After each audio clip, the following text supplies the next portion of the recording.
శ్రీ సన్నిధి ప్రేక్షకులకు నమస్కారం. ఇప్పుడు మనం నైమిషారణ్యంలో ఉన్నాం. నైమిషారణ్యంలోని ఎన్నో ప్రసిద్ధ క్షేత్రాలు, ఎన్నో పుణ్యతీర్థాలు ఇక్కడ కొలువై ఉన్నాయి. అయితే దానిలో భాగంగా ఇప్పుడు మనం శ్రీ వేదవ్యాస్ ధామ్ దగ్గర ఉన్నాం.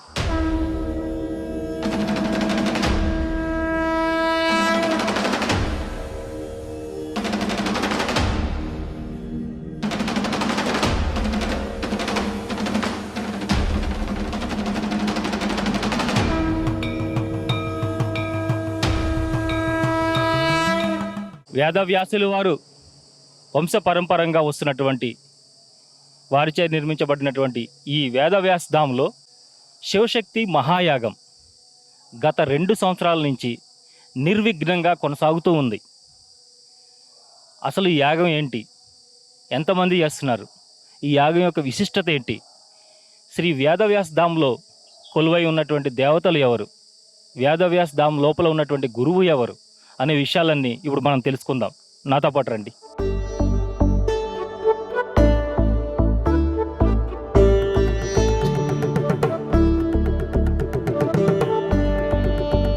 ఇప్పుడు మనం వేదవ్యాస్ ధామ్ ముఖద్వారం దగ్గరికి వచ్చాం. ఇక్కడ 2 ముఖద్వారాలు ఉన్నాయి. ఒకటి వేదవ్యాస్ ధామ్ లోపలికి వెళ్ళడానికి, రెండవ ముఖద్వారం యజ్ఞశాల లోపలికి వెళ్ళడానికి. యాగం చేసుకునే వాళ్ళు డైరెక్ట్గా యజ్ఞశాల లోపలికి వెళ్ళొచ్చు. అలాగే వేదవ్యాస్ ధామ్ మొత్తం దర్శించుకుందాం అనుకున్న వాళ్ళు ఈ వేదవ్యాస్ ధామ్ మెయిన్ గేట్ ఏదైతే ఉందో ముఖద్వారం, దీని గుండా లోపలికి వెళ్ళొచ్చు. రండి, లోపలికి వెళ్ళి వేదవ్యాస్ ధామ్ని దర్శిద్దాం.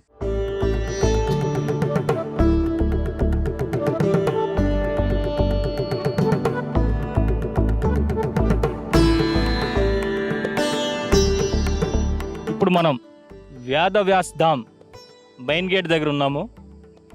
ఇక్కడ సెక్యూరిటీ అంతా కూడా చాలా టైట్గా ఉంటుంది. ఎవరైనా సరే క్షుణ్ణంగా పరిశీలించి మాత్రమే వారిని పంపించడం జరుగుతుంది. మనం అందులోనూ ఛానల్ నుంచి వచ్చాం కాబట్టి మనం ఏం తీసుకుంటాం ఏంటని ముందు అడుగుతారు కాబట్టి వాళ్ళ సెక్యూరిటీకి చెప్పి మనం గేట్ తీసుకుని లోపలికి వెళ్దాం. గేట్ ఓపెన్ అయింది. మనం ఇప్పుడు వేదవ్యాస్ ధామ్లోనికి అడుగు పెట్టాం. వేదవ్యాస్ ధామ్ అంటే మనం ఎలా ఉంటుంది, లోపల ఏంటి అనేసి మనం పరిశీలించడానికి వచ్చినప్పుడు మనకు ముందుగా ఇక్కడ రాధాకృష్ణ మందిరం అనేది ఒక నిర్మాణం జరుగుతూ ఉంది.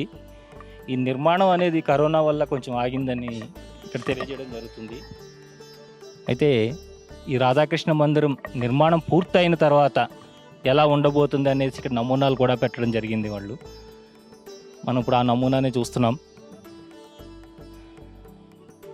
పూర్తిగా పాలరాయితో నిర్మాణం కానున్నటువంటి రాధాకృష్ణ మందిరం పూర్తయితే ఎంతో సుందరంగా, అద్భుతంగా కనిపిస్తుంది. ఇక్కడ మనకి ఒక అంబాసిడర్ కార్ కనిపిస్తుంది, ఓల్డ్ అంబాసిడర్ కార్. ఇది గురుదేవులు పూజ్య వేదవ్యాస పీఠాధీశుల వారు అనిల్ కుమార్ శాస్త్రి గారు వాడినటువంటి మొట్టమొదటి కారు అన్నమాట.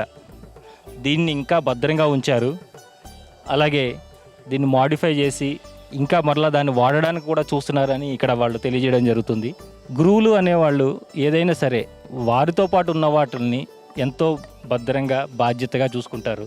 అలాగే వారిని కోరి వచ్చిన శిష్యులను కూడా అంతే భద్రంగా, అంతే సుఖంగా, వారికి ఎలాంటి కష్టం కూడా జరగకుండా చూసుకుంటారు. వస్తువుల్ని వాళ్ళు ప్రేమించినట్టే వారి దగ్గరికి వచ్చే శిష్యులందరికీ కూడా వారి ప్రేమని పంచుతూ ఉంటారు. అలాగే ఇప్పుడు మనం వేదవ్యాస్ ధామ్లోనికి అడుగుపెట్టాం, లోపలికి వచ్చాం. ఇక్కడ చుట్టూ ఎవరైతే యాత్రికులు వస్తారో వారు ఉండడానికి ఉన్నటువంటి రూమ్స్ కనపడుతున్నాయి. ఇక్కడ నుండి మనం కొంచెం ముందుకు వద్దాం. ఈ ముందుకు వస్తే ఇక్కడ మనకి ఒక సాధనా కుటి అని ఒక నిర్మాణం కనిపిస్తుంది. సాధనా కుటి అంటే ఏంటి, లోపల ఏముంటుంది, లోపల ఏ దేవీ దేవతలు ఉంటారు అనేది మనం లోపలికి వెళ్ళి చూద్దాం రండి. సాధనా కుటి ముందు భాగంలో ఇప్పుడు మనం ఉన్నాం. సాధనా కుటి ఎంతో అందంగా అలంకరించబడి ఉంది. ఎంతో సుందరంగా అలంకరించబడింది. మనం చూస్తున్నాము ఇక్కడికి ఎంతో దూర ప్రాంతాల నుంచి, ఎన్నో రకాలైనటువంటి ప్రాంతాల నుంచి యాత్రికులు ఇచ్చేస్తుంటారు. వారికి ఇక్కడ ఉన్నటువంటి ఆలయ విశేషాలను, ఈ వ్యాసధామ విశేషాలను ఇక్కడ ఉన్న ప్రతి ఒక్కరూ కూడా వివరిస్తూ ఉంటారు. వీళ్ళు చెప్పరు, వీళ్ళు చెప్పలేరు అని కాదు, ప్రతి ఒక్కరూ కూడా ఈ వ్యాసధామ యొక్క విశేషాన్ని, ఇక్కడ జరుగుతున్నటువంటి యాగం యొక్క విశేషాలని కూడా అందరూ చెప్పగలిగేలా ఉంటారు. అంతలా తీర్చిదిద్దబడ్డారు. ఇప్పుడు మనం సాధనాకుటి లోపలికి వెళ్ళబోతున్నాం. ఈ సాధనాకుటి మొదటి భాగం అంటే ముందు భాగంలోనే ఎంతో సుందరంగా తీర్చిదిద్దబడింది. అంటే మనకు అర్థమవుతుంది లోపల మరింత సుందరంగా ఉండబోతుంది.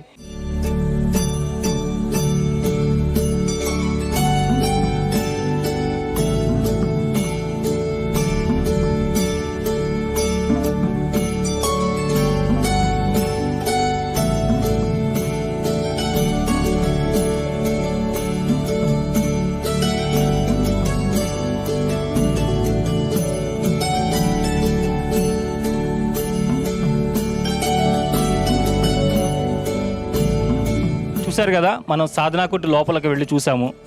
ఎంత సుందరంగా, ఎంత మనోహరంగా శ్రీ వీరాంజనేయ స్వామి వారు కానీ, లక్ష్మీనారాయణులు కానీ, గణేశుడు కానీ ఎంత సుందరంగా అలంకరించబడి ఉన్నారు, ఎంత ముగ్ధ మనోహరంగా ఉన్నారు అనేది మనం చూసాం.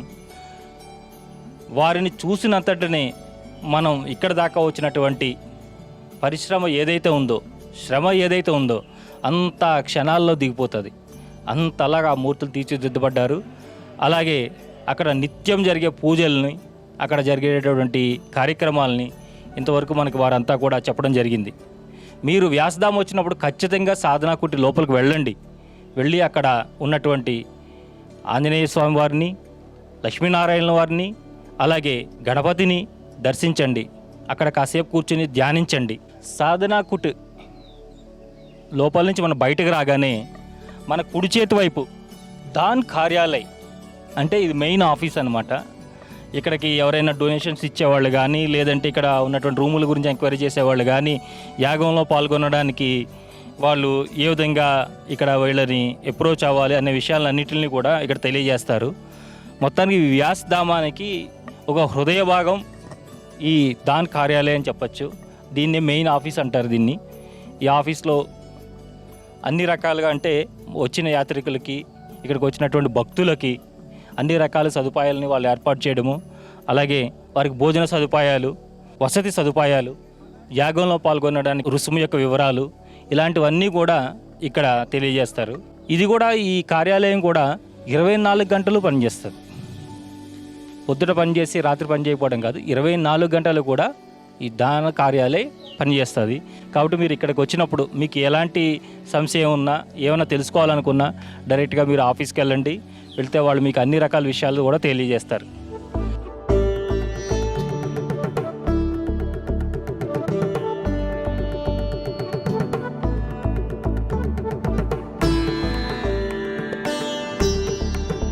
मैं धर्मेंद्र श्रीवास्तव, मैं श्री पुष्टि मार्गी बल्लभ सत्संग समिति में और महाराज जी के चरणों में लगभग 20 वर्षों से जुड़ा हुआ हूँ और यहाँ पर व्यवस्थापक या मैनेजर के दायित्व पद को संभाल रहा हूँ।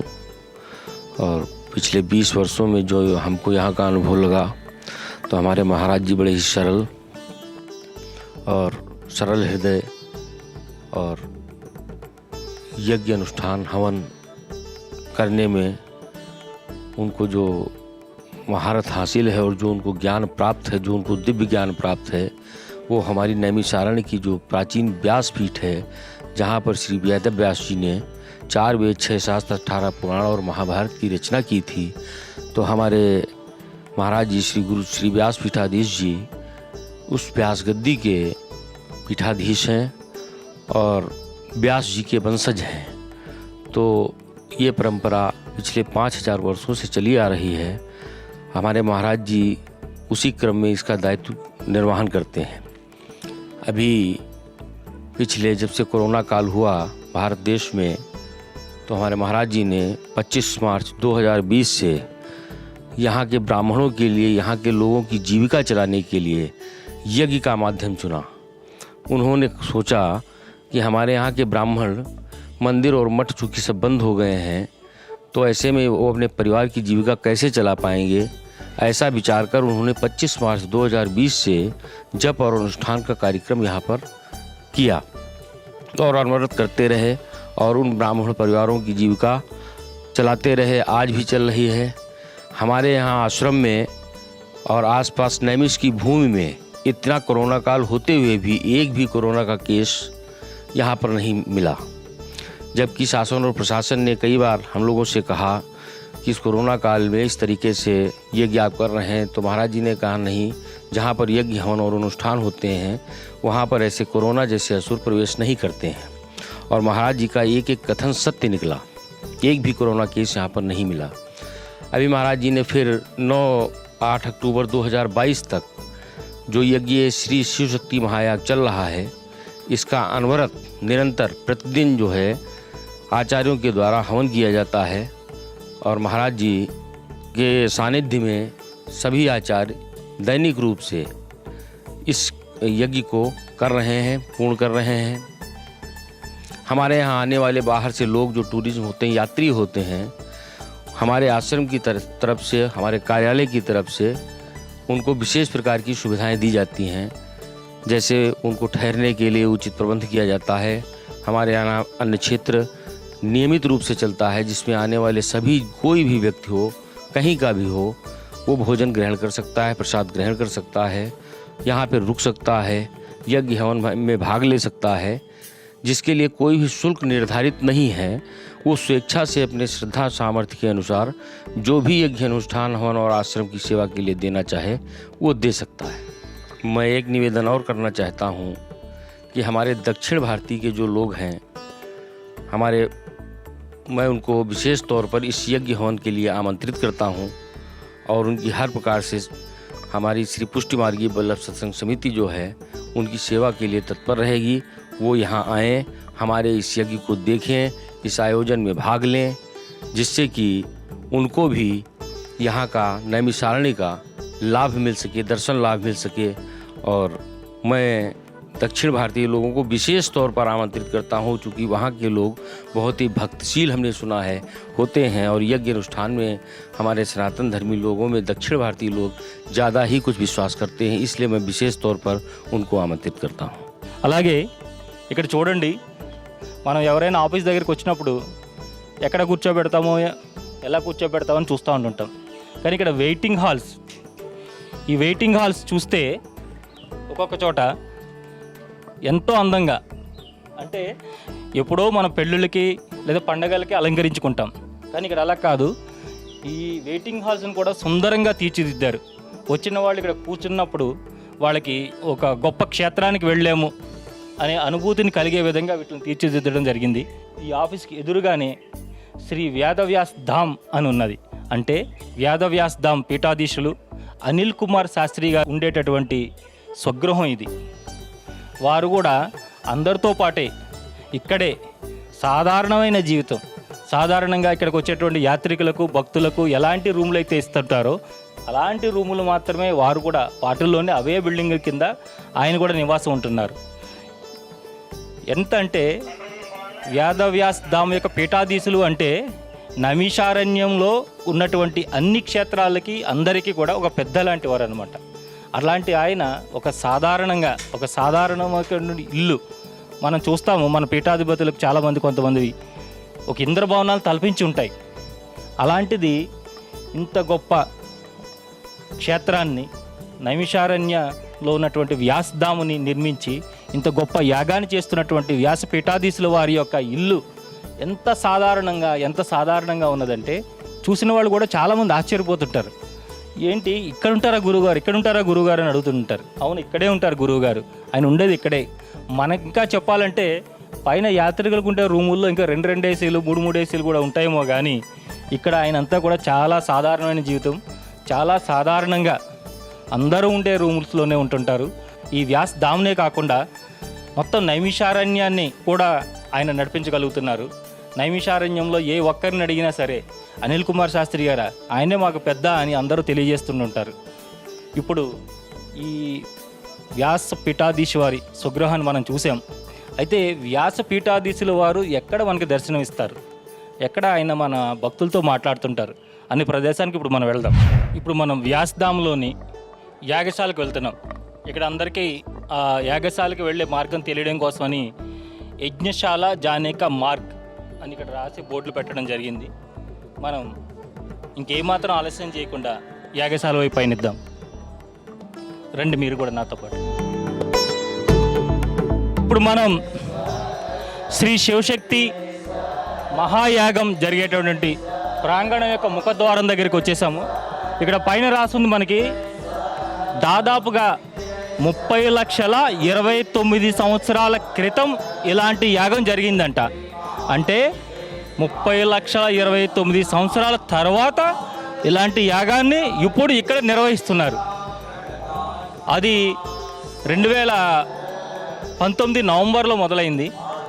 అక్కడి నుంచి ఇప్పటి వరకు కూడా నిరంతరంగా కొనసాగుతూనే ఉన్నది. ఇప్పుడు మనం యాగశాల మీకు కనిపిస్తుంది ఇక్కడి నుంచి చూస్తుంటేనే అతి పెద్ద యాగశాల. దాదాపుగా చెప్పాలంటే భారతదేశంలోనే అతి పెద్ద యాగశాల అని మనం దీన్ని చెప్పచ్చు. నిరంతరంగా అంటే 2 సంవత్సరాల నుంచి ఇక్కడ యాగం నిరంతరంగా జరుగుతుంది. దాదాపుగా 300 మంది ఋత్వికులు ఇక్కడ పాల్గొంటున్నారంటే మనకు అర్థం చేసుకోవచ్చు ఇది ఎంత పెద్ద యాగశాల, ఎంత పెద్ద ఎత్తున యాగం నిర్వహిస్తున్నారు. అలాగే యాగాన్ని నిర్వహించడానికి అసలు ఎంత ఖర్చు అవుతుంది, ఈ యాగ నిర్వహణ వల్ల ఈ విశ్వ కళ్యాణంకి ఎంత మేలు జరుగుతుంది. అందరూ కూడా ఎన్నో రకాలుగా ధనం వస్తే ఎన్నో రకాలుగా వాళ్ళు యొక్క సంపదను వృద్ధి చేసుకోవడానికో, బంగ్లాలను వృద్ధి చేసుకోవడానికో, మరే వృద్ధి చేసుకోవడం చూస్తారు. కానీ ఈ యాగం యొక్క నిర్వహించేటువంటి యజమాని విశాల్ సుఖానీ గారు అయితే లోక కళ్యాణం కోసం నేను ఎన్ని కోట్లైనా ఖర్చు పెడతాను, ఆ ధనం నాకు వస్తూనే ఉంటుంది, లోక కళ్యాణం కోసం ఖర్చు పెడుతుంటేనని చెప్పి ఆయన ఖర్చు పెట్టడం జరిగింది. వారితో కూడా మనం మాట్లాడదాం తదుపరి. ముందైతే మనం యాగశాల యొక్క లోపలికి ప్రవేశిద్దాము. దానికంటే ముందు మన కుడి చేతి వైపు మనం చూస్తున్నాం శ్రీ వ్యాస్ కుటీ ఉంది. శ్రీ వ్యాస్ కుటీ లోపల మాత్రం మనకి శ్రీ వ్యాసదేవులు వారు, సాక్షాత్తు శ్రీ వ్యాసదేవులు వారు ఇప్పుడు అనిల్ కుమార్ శాస్త్రి అనే భౌతిక దేహంతో ఉన్నారు. వారు ఈయన సాక్షాత్తు వ్యాసదేవుల వారు. వారిని దర్శించుకోవాలి అంటే అందరూ కూడా ఈ వ్యాస్ కుటీ దగ్గరికి రావాలి. దానికి వెళ్ళడానికి ముందు ఇక్కడ మన ఈ ఆఫీస్ రూమ్ దగ్గర అందరికీ కూడా అన్ని రకాలుగా మనకి వివరించడం జరుగుతుంది. ఇక్కడ ఎలా కలవాలి, ఏంటి, గురువు గారి యొక్క సమయం ఎప్పుడు తీసుకోవాలి, వారు ఏ సమయంలో భక్తులను అనుగ్రహిస్తారు అనేటి మనం తెలుసుకోవడం జరుగుతుంది. అందులో ఇక్కడ కూర్చున్నారు చూడండి మన కపిల్ శాస్త్రి గారు. ये नैमिषारण्य की पावन भूमि जहाँ पर शौनकादिक 88,000 ऋषियों ने इस भूमि पर तप किया। इसको गोस्वामी तुलसीदास जी ने लिखा, तीर्थ वर नैमिष विख्याता अति पुनीत साधक सिद्धिदाता। वर माने श्रेष्ठ और वर माने महान और वर माने दूल्हा। जैसे बारात में दूल्हा श्रेष्ठ होता है, ऐसे ही सारे तीर्थों में ये जो नैमिषारण्य है ये श्रेष्ठ है और अति पुनीत। ये पुनीत नहीं है, ये अति पुनीत है। और साधक सिद्धिदाता, यहाँ पर किसी भी प्रकार की साधना की जाए वो साधना की सिद्धि प्राप्त होती है। महर्षि वेदव्यास भगवान ने इसी भूमि पर जो हम लोग श्रीमद् भागवत कथा का रसपान करते हैं, अपने पुत्र श्री सुखदेव जी को भागवत कथा का दिव्य ज्ञान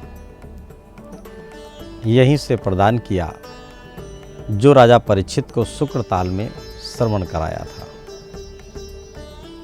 यही वो तीर्थ नैमिषारण्य है जहाँ पर सम्राट मनु और रानी शत्रुपा ने 23,000 वर्ष तक अखंड तपस्या किया।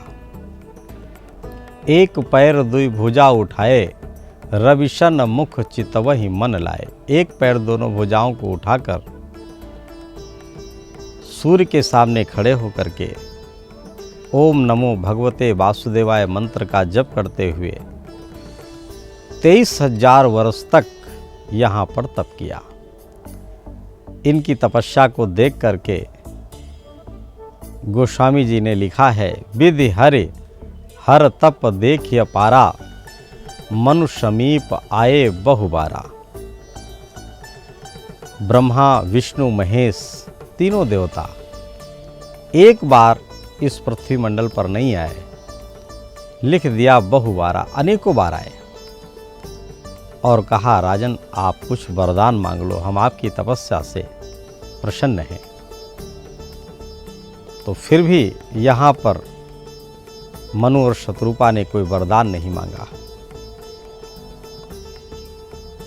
फिर इसी भूमि पर तीनों मिलकर के एक स्वरूप हुआ।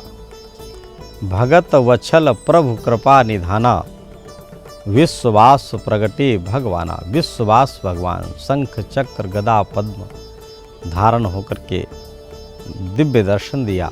దాదాపుగా రాత్రి 1 గంట వరకు అంటే నైట్ 1 o'clock వరకు కష్టపడుతూ ఎర్లీ మార్నింగ్ మళ్ళా 4-5 గంటల ప్రాంతంలోనే మళ్ళా రావడం, ఈ యాగాన్ని అంతా చూసుకోవడము, ఈ యజ్ఞశాల యాగశాల వ్యాసధాంలో జరుగుతున్న ప్రతి కార్యక్రమం కూడా కపిల్ శాస్త్రి గారి కనుసన్నలో జరుగుతుంది.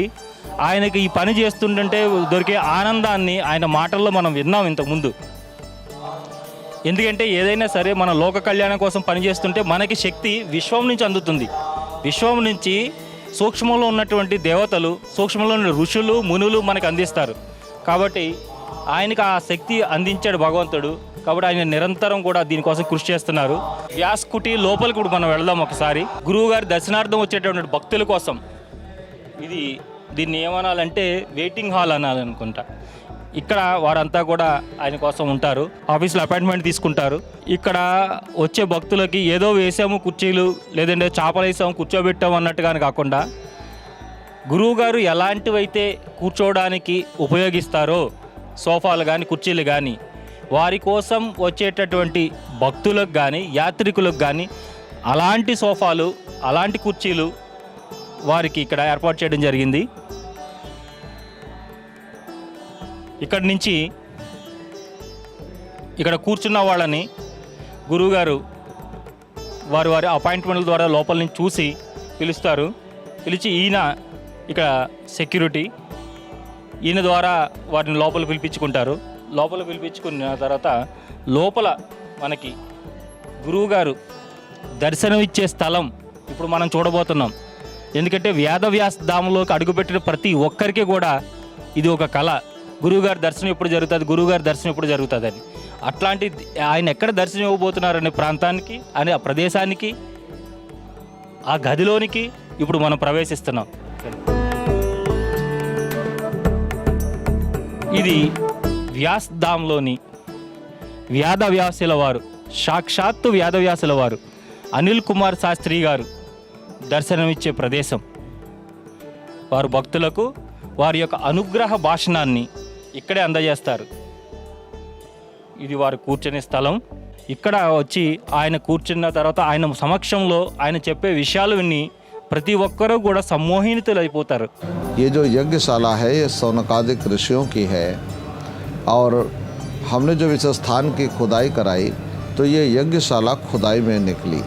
इसमें 9 कुंड है और प्राचीन काल में सूत जी महाराज का और सौनक ऋषि का जो संवाद है वो यहाँ पर हुआ था। यहाँ पर सौनकादिक ऋषीश्वर यज्ञ कर रहे थे, तो यज्ञ करने के समय में उनके पास ये सूत जी का आगमन हुआ। तो जब महर्षि सूत यहाँ आए तो ये मंत्रों की ध्वनियाँ सुनाई दे रही थीं। आदि गंगा गोमती को पार करके जब इस तपोवन में वो पधारे तो ये ध्वनियों को सुन करके महर्षि सूत बहुत आह्लादित हो गए कि यहाँ वेद मंत्रों का गायन हो रहा है, ऋषि मुनियों के वो वेद मंत्र सुनाई दे रहे हैं। तो वो इस स्थली पर आए। तो सूत जी महाराज को जब ऋषियों ने देखा तो उनका बड़ा स्वागत किया और स्वागत करते हुए बोले कि भगवान हम आपको पहचानते हैं। तो सूत जी ने कहा कि आप हमें कैसे पहचानते हैं, हम तो नैमिषारण्य में कभी आए ही नहीं हैं। तो कहा कि नहीं भगवान, जब सुखदेव महामुनि राजा परीक्षित को कनखल में गंगा के तट पर जब वो कथा सुना रहे थे श्रीमद् भागवत की, तब मैं भी यहाँ से वहाँ गया था और मुझे भी वो कथा सुनने का थोड़ा सौभाग्य मिला। तो हे सूत जी महाराज, आप उस समय सुखदेव जी महाराज के निकट बैठे थे और एक तरफ महाराज परीक्षित बैठे थे, और जब वो कथा कर रहे थे तो बीच बीच में मध्य में आप कुछ पूछते रहते थे और उसका जवाब सुखदेव महामुनि आपको देते थे। फिर वो बात आगे बढ़ जाती थी और फिर कभी आपने प्रश्न किया, फिर उन्होंने कोई जवाब दिया, फिर बात आगे हुई। इस तरह मैंने आपको देखा है कि वो पूरी कथा आपने बहुत ध्यान से सुनी है। तो हे महर्षि सूत, आप तो ज्ञानियों में अग्रगण्य हैं, आप महाज्ञानी हैं, और आप दोनों के बीच जो बात हो रही थी वो मैं समझ नहीं पाया क्योंकि मैं अज्ञानी था और हमको ये पता नहीं कि आपने क्या पूछा और उन्होंने क्या जवाब दिया। लेकिन मेरे भाग्य से मैं आज आपको देखकर प्रसन्न हो गया और देखकर मुझे ऐसा लगा कि हमने कोई पुण्य किए हैं नहीं किए हैं मुझे नहीं मालूम, लेकिन हमारे पूर्वजों ने बड़े पुण्य किए हैं जिनके प्रताप से आप मेरी यज्ञशाला में आ गए, इस नैमिषारण्य में आ गए। तो हम बहुत प्रसन्न हैं और अपने को बड़ भागी मानते हैं। सबसे पहले जो व्यास हुए वो महर्षि जो स्वयंभू मनु महाराज थे, वो पहले सबसे पहले वो व्यास रहे। उसके बाद 28 व्यास हुए क्रमानुसार, और व्यास के बाद वो सुखदेव जी हुए, सुखदेव के बाद में उनके पुत्र ऐसे होते होते आज लगभग 4600 पीढ़ियाँ हो गई जब से अभी हमारे पिताजी, उनके पिताजी ऐसे इसी तरह क्रमानुसार चलते रहे। और ये जो व्यास गद्दी है ये बहुत परंपरानुगत है, हम लोग उसी वंश से चले आ रहे हैं। और ये जो जितना भी ज्ञान है वेदों का, ये हमारे लोगों के गर्भ में रहता है, वो प्राकृतिक रूप से रहता है। योग दृष्टि के द्वारा ये योग सिद्ध आत्माएं हमेशा यहाँ रही हैं और संसार के हर प्रश्नों का जवाब दिया गया है, उसका उत्तर दिया गया है उत्तरकांड में या उत्तराखंड में, क्योंकि ये सब उत्तर के दिशा में रहते थे, उत्तर प्रदेश में रहते थे। तो इसलिए सबका उत्तर देने के लिए तो भगवान जो वेद व्यास थे उन्होंने नैमिषारण्य में ही 4 वेद, 6 शास्त्र, 18 पुराणे, गीता, भागवत, महाभारत और सत्यनारायण व्रत कथा, ये नैमिषारण्य में ही उन्होंने रचना किया था। और व्यास महर्षि की यहाँ पर गद्दी है। जब कोई साधक यहाँ आता है, भगवान वेद व्यास के विषय में जिज्ञासु होता है, कुछ जानना चाहता है, तो हम उसका मार्गदर्शन अवश्य करते हैं। और केवल भगवान वेद व्यास का यही संदेश रहा है कि संसार जो है ये धर्म के मार्ग पर चले, विज्ञान का दुरुपयोग ना करे। द्वापर काल में विज्ञान का दुरुपयोग हुआ तो इतना बड़ा महाभारत हुआ। आज भी अगर विज्ञान का दुरुपयोग हो रहा है तो बहुत गलत होगा। श्री शिव शक्ति महायाग 25 मार्च 2020 से, जब से कोरोना काल प्रारंभ हुआ तब से ये श्री शिव शक्ति महायाग प्रारंभ हुआ और यहाँ पर तब से निरंतर चल रहा है। 8 अक्टूबर 2022 तक इस यज्ञ का अभी हम लोग उसका प्रावधान है कि यहाँ तक हम लोग उसको करेंगे। और इस यज्ञ में भगवान शिव और माता दुर्गा के अष्टभुजा अवतार, इसकी पूजा हो रही है। शिव के पंचाक्षर मंत्रों का और माता के नवार्ण मंत्रों के द्वारा 251 आचार्य निरंतर यहाँ पर यज्ञ और पाठ कर रहे हैं। जैसा कि आप लोगों ने देखा होगा कि निरंतर चलने वाले यज्ञ से यहाँ की वायुमंडल और यहाँ के जो ऋषि हैं, यहाँ के जो जीव जंतु, समस्त चराचर कल्याणित और आनंदित हो रहे हैं। जैसा कि आप जानते हैं कि और वे विष्णु, यज्ञों में ही भगवान विष्णु का वास है और जहाँ पर यज्ञ होते हैं वहाँ पर भगवान विष्णु उपस्थित होते हैं, ऐसा हमारे पुराणों में, वेदों में चर्चा होती है। तो आज हम लोग नैमिषारण्य में उसी यज्ञ में परिणित होकर उस महायज्ञ को कर रहे हैं और ये महायाग निरंतर लगातार चल रहा है, जिसके कारण से यहाँ पर समस्त जीव चराचर उनका सबका कल्याण हो रहा है। और आप सभी नैमिषारण्य आए, हमारी भी प्रार्थना है कि आप सभी नैमिषारण्य आएँ और इतने बड़े महायज्ञ में सम्मिलित हों। ये महायाग जन्म जन्मांतरों की तपस्या करने के बाद इतना दुर्लभ है कि उसके दर्शन करने के लिए जन्म जन्मांतर तक तपस्या करनी पड़ती है और जन्मांतर के जो पुण्य फलित होते हैं तब भगवान ऐसे यज्ञों में आपको इसके दर्शन करने का, ऐसे यज्ञों में सम्मिलित होने का అవసరం ప్రదాన్ करते हैं। ఇప్పుడు మనం శివశక్తి మహాయాగం జరుగుతున్నటువంటి యాగశాలలోకి ప్రవేశించబోతున్నాము. ఒకటి కాదు, రెండు కాదు, 300 మంది, దాదాపుగా 300 మంది ఋత్వికుల యొక్క వేద మంత్రాలు మనకు వినబడుతున్నాయి. అవి వింటుంటేనే మనలో ఉన్నటువంటి ఎన్నో రకాలైనటువంటి కల్మషాలు, ఎన్నో రకాలైనటువంటి రోగాలు, ఎన్నో రకాలైనటువంటి చెడు ఆలోచనలు, ఎన్నో రకాలైనటువంటి చెడు భావనలు ఇవన్నీ కూడా దూరం అయిపోతాయి. మనకు తెలియకుండానే మన శరీరము, మన ఆత్మ శుద్ధి అయిపోతుంది. అలాంటి యాగశాలలోకి ఇప్పుడు మనం ప్రవేశించబోతున్నాము. రండి నాతో పాటు.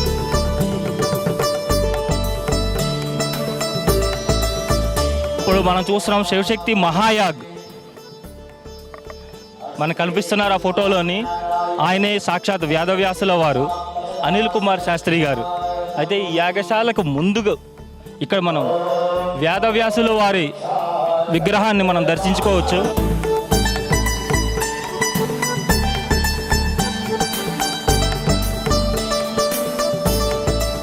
వేదవ్యాసుల వారి విగ్రహాన్ని మనం దర్శించుకోవచ్చు.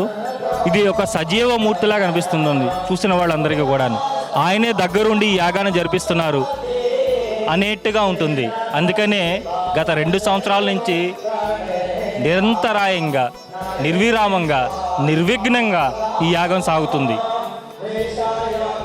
మీకు వినిపిస్తున్న ఈ వేద మంత్రాలు నాకు తెలుసు. యాగం ఎప్పుడెప్పుడు చూడాలా అని మీకు ఉంది. మరి ఆ యాగాన్ని మనం చూద్దాం రండి.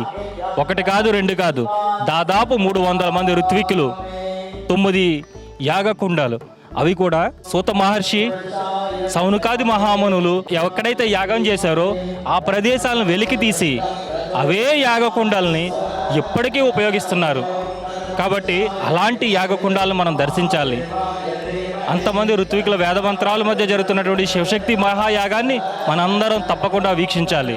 శివశక్తి మహాయాగం ఎలా జరుగుతుంది, ఆ లోపలికి ప్రవేశిద్దాం రండి, చూద్దాం రండి. ఇక్కడికి రాగానే మనం పూర్తిగా మనం తిలకాన్ని తీసుకోవాలి.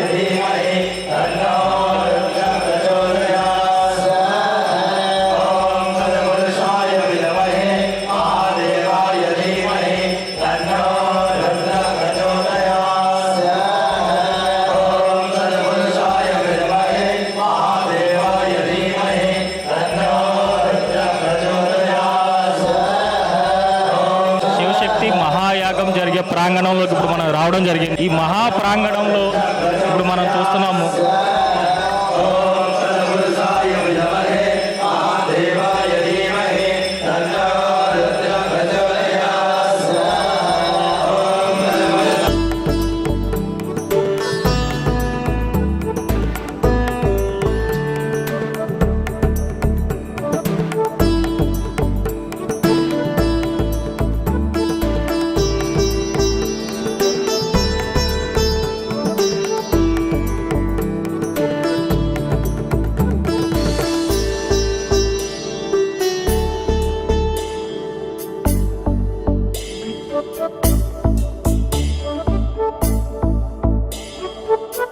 ह्रीं क्लीं चामुण्डाय विचे ॐ ऐं ह्रीं क्लीं चामुण्डाय विचे ॐ ऐं ह्रीं क्लीं चामुण्डाय विचे ॐ ऐं ह्रीं क्लीं चामुण्डाय विचे ॐ ऐं ह्रीं क्लीं चामुण्डाय विचे ॐ ऐं ह्रीं क्लीं चामुण्डाय विचे ॐ ऐं ह्रीं क्लीं चामुण्डाय विचे ॐ ऐं ह्रीं क्लीं चामुण्डाय विचे ॐ ऐं ह्रीं क्लीं चामुण्डाय विचे ॐ ऐं ह्रीं क्लीं चामुण्डाय विचे ॐ नमो भगवते वासुदेवाय स्वाहा ॐ नमो भगवते वासुदेवाय स्वाहा ॐ नमो भगवते वासुदेवाय स्वाहा ॐ नमो भगवते वासुदेवाय स्वाहा सापराधोऽस्मि शरणं प्राप्तस्त्वां जगदम्बिके इदानीम् अनुकम्प्योऽहं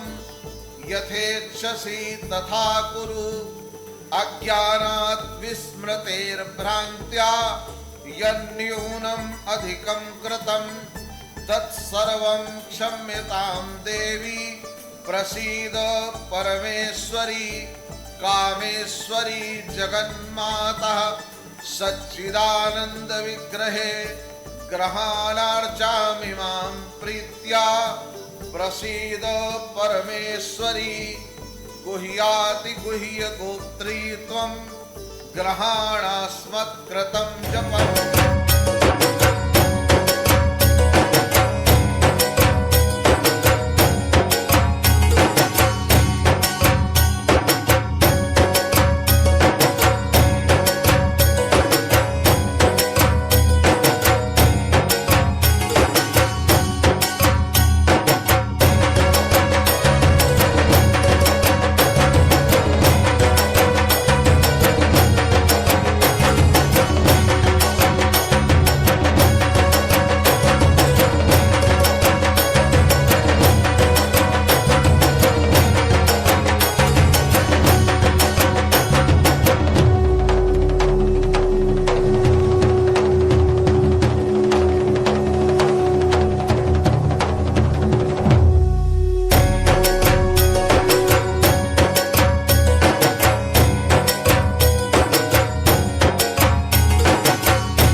వేదవ్యాస్ ధామ్లో మనం యాగశాలను చూసాము.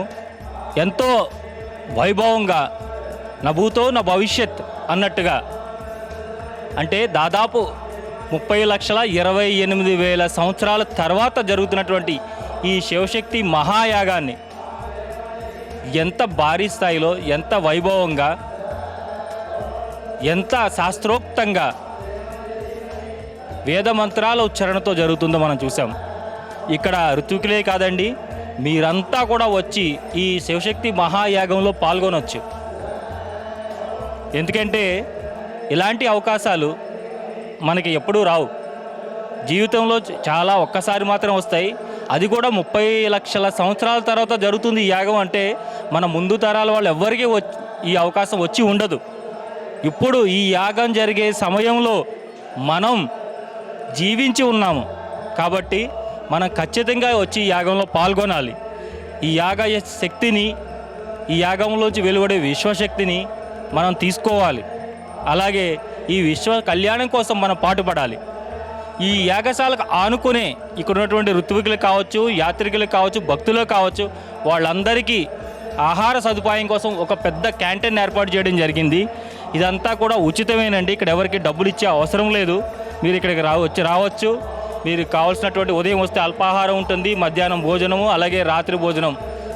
అది కూడా ఎన్నో రకాలుగా పూర్తిగా ఆరోగ్యకరమైనటువంటి ఆహారాన్ని వీళ్ళు మనకు అందిస్తున్నారు. ఇక్కడ చూశారు కదా, ఇప్పుడు మనం క్యాంటీన్ లోపలికి వచ్చాము. ఎంత విశాలంగా ఉన్నదంటే ఈ క్యాంటీన్ ఒక్కసారే దాదాపుగా ఒక 300 మంది వరకు కూర్చొని ఇక్కడ ఆహారం తీసుకోవచ్చు. వారందరికీ ఇక్కడ శుభ్రంగా ఆరోగ్యకరమైనటువంటి ఆహారాన్ని వీళ్ళు తయారు చేసి ఇస్తారు. అలాగే వడ్డించే వాళ్ళు కూడా ఎంతో ప్రేమతో వడ్డిస్తారు. అయితే ఇంత పెద్ద క్యాంటీన్ ఎంతోమంది భక్తులు వస్తున్నారు. ఋత్వికులే 300 మంది దాకా ఉన్నారు.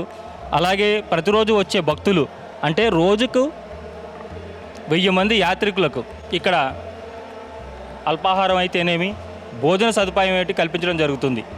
మరి ఇంత పెద్ద బృహత్ కార్యక్రమాన్ని నిర్వహిస్తున్నటువంటి ఈ క్యాంటీన్ నిర్వాహకుల్ని అడిగి అసలు ఈ క్యాంటీన్ ఎలా నిర్వహించబడుతుంది, దీని అంతటికీ గురువుగారి ప్రోద్బలం ఏ విధంగా ఉన్నది అనేసి మనం తెలుసుకుందాం. అలాగే వారు ఎంతకాలం నుంచి ఇక్కడ పనిచేస్తున్నారు, ఈ క్యాంటీన్ నిర్వహణలో వారికి ఎదురవుతున్నటువంటి ఏమైనా ఇబ్బందులు ఉన్నాయా, ఇక్కడ వచ్చిన వాళ్ళందరూ ఎంత ఆత్మ సంతృప్తితో వెళ్తున్నారనేసి ఇప్పుడు మనం తెలుసుకుందాము. नमस्ते सर, आपका नाम? मेरा नाम वीरेन मावानी है, मुंबई से हूँ मैं। सेवा से जुड़ा हुआ हूँ गुरुदेव के 15 सालों से। यहाँ कैंटीन के लिए आपने जो कदम उठाया चलाने के लिए? मैं वीरेन मावानी मुंबई से हूँ, 15 साल से गुरुदेव भगवान के चरणों में सेवा में जुड़ा हुआ हूँ। और ये जो भोजनालय जो चालू है वो गुरुदेव भगवान की कृपा से चालू है और सबको फ्री में सबको भोजन प्राप्त होता है। ये याग 2021 8 नवंबर 2021 से शुरू हुआ है, 8 अक्टूबर 2022 तक है। यानी सभी आचार्यों जो जितने भी भोजनालय जितने भी श्रद्धालु जन आते हैं, जितने भी यजमान आते हैं, सबको ये भोजनालय में अनाज प्रोवाइड किया जाता है। यानी खाने के लिए सबको फ्री में है और ये सब गुरुदेव भगवान की कृपा से हो रहा है। ये जो प्रसाद का जो व्यवस्था जो चालू है, जब भी यहाँ पे याग होता है या सप्ताह होती है, सामूहिक 7 दिनों की जो भागवत कथा होती है, उसमें सब लोगों को प्रसाद फ्री में बांटा जाता है और सब लोग प्रसाद लेने की सुविधा गुरुदेव भगवान की कृपा से ये है। और ये जो भोजनालय का जो व्यवस्था है वो मैं 10 साल से संभालता हूँ। విన్నారు కదా, ఈ క్యాంటీన్ ఇక్కడ వచ్చేటటువంటి ఋతువులకు అలాగే యాగాన్ని చేసుకోవడానికి వచ్చే వాళ్ళ కోసము భక్తుల కోసము గురుదేవుల ఆజ్ఞ ప్రకారం ఏ విధంగా నిర్వహిస్తున్నారో మనం వారి మాటల్లో విన్నాం. అలాగే ఈ క్యాంటీన్ లోపల ఆహారాన్ని ఏ విధంగా తయారు చేస్తున్నారు ఒకసారి వెళ్ళి చూద్దాం రండి. వేదవ్యాస ధామ్లో అందరికీ ఆహారాన్ని తయారు చేసే ప్రాంతానికి వచ్చేసాం. మనం చూడంగానే కిచెన్ చూడంగానే ఎక్కడ చూసినా మరకలుగా అనిపిస్తుంది. కానీ ఇక్కడ ఎంత హాయిగా ఎంత శుద్ధంగా ఉన్నదంటే ఇక్కడ ఎలాంటి గజిబిజీ లేదు. ఏం వండాలి ఎలా వండాలి అనే దానికి పూర్తిగా మెనూ ఉంటుంది వీళ్ళందరికీ కూడాను. దాని ప్రకారం వీళ్ళు చేసుకుంటూ వెళ్తారు. వండే దగ్గర కానీ వడ్డించే దగ్గర కానీ పూర్తి శుభ్రతను పాటిస్తారు. ఎందుకంటే వచ్చిన వాళ్ళు ఎక్కడెక్కడో ఎన్నో ప్రాంతాల నుంచి వస్తారు. వారందరికీ సరిపడినటువంటి ఆహారాన్ని, వారందరూ తినగలిగే ఆహారాన్ని వీళ్ళు ఇక్కడ ఉదయం పలహారం రూపంలోను, మధ్యాహ్నం భోజనం, అలాగే రాత్రి భోజనం 3 రకాలుగా వీళ్ళు అందిస్తూ ఉంటారు. ఖచ్చితంగా ఇక్కడ నేతితో తయారు చేసినటువంటి నేతితో కాల్చినటువంటి రోటీలు అనేవి అందరినీ ఎంతగానో కట్టిపడేస్తాయి. ఎంత రుచికరంగా వీళ్ళు తయారు చేస్తారు ఇక్కడ రోటీలు మనం చూస్తున్నాము. ఇది మనకి రోటీలు కాల్చడానికి మిషను. రోజుకి 1000 రోటీలు ఇక్కడి నుంచి బయటికి వెళ్ళడం జరుగుతుంది.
जय श्री कृष्णा। ये हमारा भंडारा श्री वेद व्यास धाम नैमिषारण्य सीतापुर में चल रहा है। यहाँ पे आकर के लगभग 1100 से 1000 तक आचार्य लोग प्रतिदिन भोजन प्रसाद करते हैं। यहाँ पे हम लोग 40 लोगों की टीम है हमारी, जो यहाँ पे प्रतिदिन खाना बनाती है। सुबह 7 बजे से यहाँ चालू होता है, रात 11 बजे तक बराबर भंडारा चलता रहता है। सुबह नाश्ता, उसके बाद में खाना, दोपहर में खाना, उसके बाद फिर शाम को चाय, फिर रात्रि को खाना। यहाँ पे टोटल पूरा कार्यक्रम बराबर चलता रहता है। हमारे गुरुजी का प्रसाद बराबर यहाँ पे बंटता रहता है। सारे लोग आते हैं, प्रसाद पा कर के ही जाते हैं। कोई भी व्यक्ति यहाँ पे आए बिना प्रसाद किए हुए नहीं जाता है। छोले की सब्ज़ी बन रही है, इधर दाल बन रही है, तुरई की सब्ज़ी बन रही, इधर रोटियाँ बन रही हैं। यहाँ पे बराबर सबको रोटी पूड़ी सारा कुछ चलता रहता है। ये आज हमने आचार लोगों के लिए खीर बनाई है, देख सकते हैं आप लोग, खीर बनाई है हमने। इधर चावल भी, इधर सब्जियां बन रही हैं, इधर आलू मसाला बन रहा है। 3-4 प्रकार की सब्जी है, दाल है, चावल है, खीर है, रोटी है, सारा कुछ भंडारे प्रसाद में चल रहा है। आज का मेनू दोपहर का मेनू है। शाम का जो मेनू है ये कुछ इससे हटके रहेगा, अलग रहेगा। दोनों टाइम का मेनू अलग अलग रहता है। सुबह नाश्ता प्रतिदिन अलग अलग रहता है, कभी मीठा रहता है, नमकीन दोनों साथ में रहता है। इसमें देखो वो छोला बनाने जा रहे हैं हम, ये सभी कार्यकर्ता हैं हमारे। ये देखो देसी घी से खाना बनाया जा रहा है। यहाँ पे भंडारे में पेवर देसी घी से खाना बनता हमारे यहाँ। ये गुरुजी का सख्त आदेश है कि पेवर देसी घी से ही खाना बनाया जाए। जो भी कोई भी सब्जी, कोई भी दाल, सब देसी घी से बनती है। इधर अभी चाय का टाइम हो गया है, इधर चाय भी बन रही है।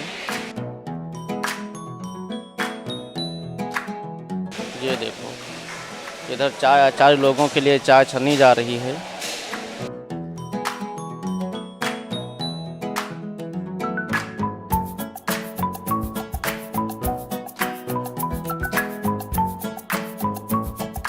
हमारा प्रतिदिन का मेनू अलग अलग रहता है। दोनों टाइम का खाना जो है, दोनों टाइम का मेनू अलग रहता है। 2 सब्जियां रहती, दाल चावल पर डे। नाश्ते में नमकीन प्लस मीठा पर डे, दोनों अलग अलग रहते हैं। हर एक दिन नाश्ते का जो मेनू है वो चेंज होकर के बनता है। मीठा भी अलग बनता है, नमकीन में भी अलग बनता है, सब अलग अलग रहता है। हर एक दिन का मेनू अलग अलग बनता है। చూశారు కదా లోపల ఆహార పదార్థాలు ఎలా తయారు చేస్తున్నారో, ఎంత పరిశుద్ధంగా అంటే ఎంతో ఆరోగ్యకరంగా తయారు చేస్తున్నారో చూసాం కదా. అలాగే ఇక్కడ చూడండి మన శ్రీ సన్నిధి టీవీ గురించి వీళ్ళు రాసుకుని ఇక్కడ స్టిక్కర్ పెట్టుకున్నారు. ఎందుకంటే మనం ఇక్కడ నుంచి ప్రత్యక్ష ప్రసారం చేస్తున్నాం, ఇక్కడ ప్రోగ్రామ్ చేస్తున్నాము అని వీళ్ళందరికీ తెలియాలని చెప్పి వాళ్ళే రాసుకుని వాళ్ళే స్టిక్కర్ అతికించుకున్నారు శ్రీ సన్నిధి టీవీది. మనం ఏదైనా ఒక మంచి పని చేస్తే దానికి తోడ్పాటు అందించడానికి ఎంతోమంది మనకి ఎదురు వస్తారు అన్నదానికి మనకి ఈ శ్రీ సన్నిధి టీవీ అనే స్టిక్కర్ ఇక్కడ అతికించడమే. అది కూడా ఉత్తరప్రదేశ్లో నైమిషారణ్యంలో వ్యాసధాంలో మన ఛానల్ కోసం ఇక్కడ వాళ్ళు, ఇక్కడే కాదు ఆఫీస్ రూమ్ దగ్గర కూడా అతికించారు. అన్ని చోట్ల కూడా వాళ్ళు పెట్టడం జరిగింది. ఇక్కడ పనిచేసే వాళ్ళంతా కూడా ఎంతో భక్తి శ్రద్ధలతో పనిచేస్తారు. వీరంతా కూడా గురుదేవులు యొక్క ఆజ్ఞను పాటిస్తున్నాము, భక్తులకు సేవ చేస్తున్నాము, భగవంతునికి సేవ చేస్తున్నాము అనే రీతిలోనే వీళ్ళంతా పనిచేస్తూ ఉంటారు.